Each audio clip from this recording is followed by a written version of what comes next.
સ્ત્રી સશક્તિકરણ એ આજના યુગમાં માત્ર એક સામાજિક મુદ્દો નથી, પરંતુ કોઈપણ રાષ્ટ્રના સર્વાંગી વિકાસ માટેની અનિવાર્ય શરત છે.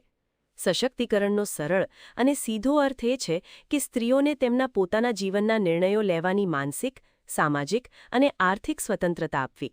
સમાજમાં તેમને પુરુષો સમાન અધિકારો અને તકો પૂરી પાડવી એ જ સાચા અર્થમાં સ્ત્રી સશક્તિકરણ છે. સ્વામી વિવેકાનંદે યોગ્ય જ કહ્યું હતું કે જ્યાં સુધી મહિલાઓની સ્થિતિમાં સુધારો નહીં થાય ત્યાં સુધી વિશ્વના કલ્યાણની કોઈ શક્યતા નથી. પક્ષી માટે એક પાંખ પર ઉડવું અશક્ય છે. આ વિચાર સ્પષ્ટ કરે છે કે માનવ સમાજરૂપી પક્ષીને વિકાસના આકાશમાં ઉડવા માટે પુરુષ અને સ્ત્રીરૂપી બંને પાંખોની સમાન મજબૂતી આવશ્યક છે. ભારતીય સંસ્કૃતિમાં સ્ત્રીઓનું સ્થાન હંમેશા ઉચ્ચ અને આદરણીય રહ્યું છે. વેદકાળમાં ગાર્ગી, મૈત્રેયી, અપાલા અને લોપામુદ્રા જેવી વિદુષીઓએ જ્ઞાન અને તત્વજ્ઞાનમાં પોતાનું કૌશલ્ય સાબિત કર્યું હતું. ભારતીય ગ્રંથોમાં કહેવાયું છે કે યત્ર નાર્યસ્તુ પૂજ્યંતે રમંતે તત્ર દેવતાઃ, એટલે કે જ્યાં સ્ત્રીઓનું સન્માન થાય છે ત્યાં દેવતાઓનો વાસ હોય છે. આ આપણી સંસ્કૃતિનો મૂળ મંત્ર રહ્યો છે. પરંતુ કાળક્રમે મધ્યયુગીન સમયમાં સમાજમાં સતીપ્રથા, બાળલગ્ન, કન્યા વિક્રય અને પડદા પ્રથા જેવા અનેક કુરિવાજોએ જન્મ લીધો, જેના કારણે સ્ત્રીઓનું સ્થાન માત્ર ઘરની 4 દિવાલો પૂરતું સીમિત થઈ ગયું. જો કે આધુનિક યુગમાં રાજા રામમોહન રાય, ઈશ્વરચંદ્ર વિદ્યાસાગર, મહાત્મા જ્યોતિબા ફૂલે જેવા મહાન સમાજ સુધારકોના અથાગ પ્રયાસોથી સ્ત્રીઓના ઉત્થાનની નવી શરૂઆત થઈ, જે આજે એક વિશાળ આંદોલન બની ચૂકી છે. સ્ત્રી સશક્તિકરણ કોઈ એક ક્ષેત્ર પૂરતું મર્યાદિત નથી. તેના મુખ્ય 4 સ્તંભ છે.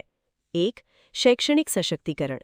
શિક્ષણ એ સ્ત્રી સશક્તિકરણનું સૌથી મોટું અને અસરકારક હથિયાર છે.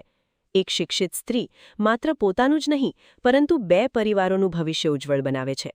સાક્ષરતા દર વધવાથી કન્યા ભ્રૂણ હત્યા અને બાળલગ્ન જેવા દૂષણોમાં નોંધપાત્ર ઘટાડો જોવા મળ્યો છે. આર્થિક સશક્તિકરણ. આર્થિક રીતે સ્વનિર્ભર બન્યા વિના સ્ત્રીઓનું સાચું સશક્તિકરણ શક્ય નથી. જ્યારે સ્ત્રી આર્થિક રીતે સ્વતંત્ર થાય છે ત્યારે નિર્ણયો લેવામાં તેની ભૂમિકા વધે છે. સામાજિક સશક્તિકરણ. સમાજમાં દીકરા અને દીકરી વચ્ચેનો ભેદભાવ દૂર કરવો, સમાનતાનો દરજ્જો આપવો અને મહિલાઓને હિંસામુક્ત અને સુરક્ષિત વાતાવરણ પૂરું પાડવું. રાજકીય સશક્તિકરણ. દેશની નીતિઓ અને કાયદાઓના ઘડતરમાં મહિલાઓની ભાગીદારી. પંચાયતી રાજ સંસ્થાઓથી લઈને સંસદ સુધી મહિલાઓનું નેતૃત્વ હોવું અત્યંત જરૂરી છે.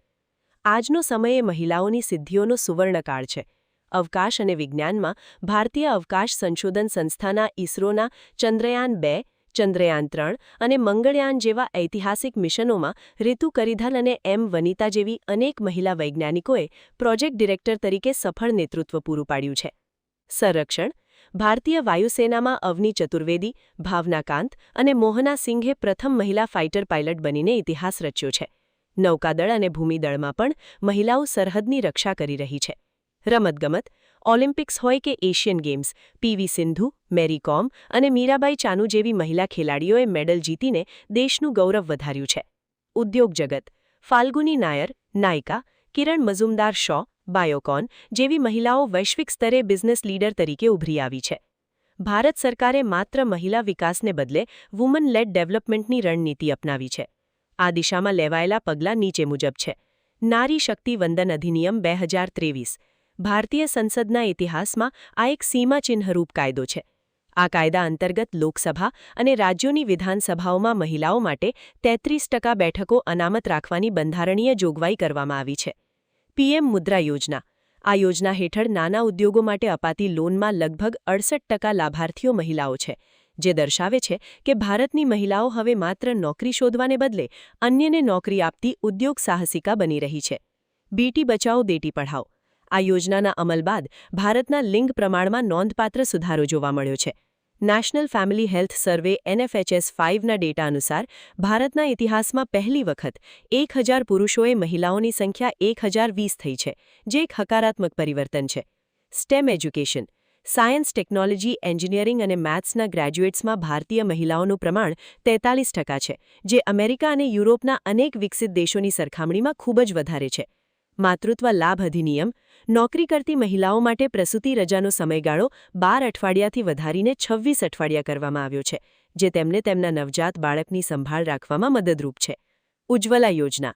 કરોડો ગ્રામીણ મહિલાઓને મફત ગેસ કનેક્શન આપીને તેમને ધુમાડાથી મુક્ત અને સ્વસ્થ જીવન પ્રદાન કરવામાં આવ્યું છે. વર્તમાન પડકારો અને વાસ્તવિકતા. આટલી પ્રગતિ અને સકારાત્મક આંકડાઓ છતાં કેટલીક કડવી વાસ્તવિકતાઓ પણ સ્વીકારવી રહી. પિતૃસત્તાક માનસિકતા. આધુનિકતા ભલે આવી ગઈ હોય, પરંતુ ગ્રામીણ અને કેટલાક શહેરી વિસ્તારોમાં પણ દીકરા અને દીકરી વચ્ચેનો ભેદભાવ પૂર્ણપણે નાબૂદ નથી થયો.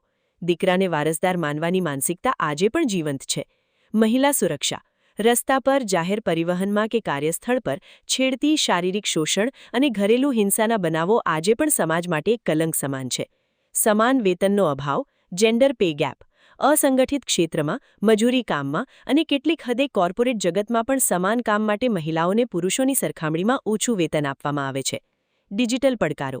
ઇન્ટરનેટના યુગમાં મહિલાઓ સાયબર બુલિંગ, ઓનલાઇન છેતરપિંડી અને ડીપ ફેક જેવા નવા પ્રકારના સાયબર ક્રાઇમનો શિકાર બની રહી છે. ઉપસંહાર. નિષ્કર્ષમાં કહી શકાય કે સ્ત્રી સશક્તિકરણ એ કોઈ એક દિવસની ઇવેન્ટ નથી, પરંતુ તે એક સતત ચાલતી પ્રક્રિયા છે.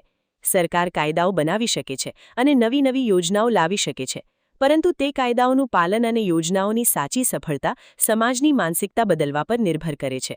બંધારણના ઘડવૈયા ડૉક્ટર બી.આર. આંબેડકરે કહ્યું હતું કે હું કોઈપણ સમુદાયની પ્રગતિ તે સમુદાયની મહિલાઓએ કરેલી પ્રગતિના આધારે માપું છું. આપણે એક એવા સમાજનું નિર્માણ કરવું પડશે જ્યાં સ્ત્રીઓને સશક્ત કરવા માટે પ્રયાસ કરવા ન કરવા પડે, પરંતુ સમાનતા એ સમાજનો સહજ સ્વભાવ હોય. દીકરી જન્મે ત્યારે શોકની નહીં, પરંતુ ઉત્સવની લાગણી હોવી જોઈએ. જ્યારે દેશની દરેક દીકરી નિર્ભય બનીને પોતાના સપનાઓને સાકાર કરી શકશે, ત્યારે જ સાચા અર્થમાં સ્ત્રી સશક્તિકરણ સિદ્ધ થશે.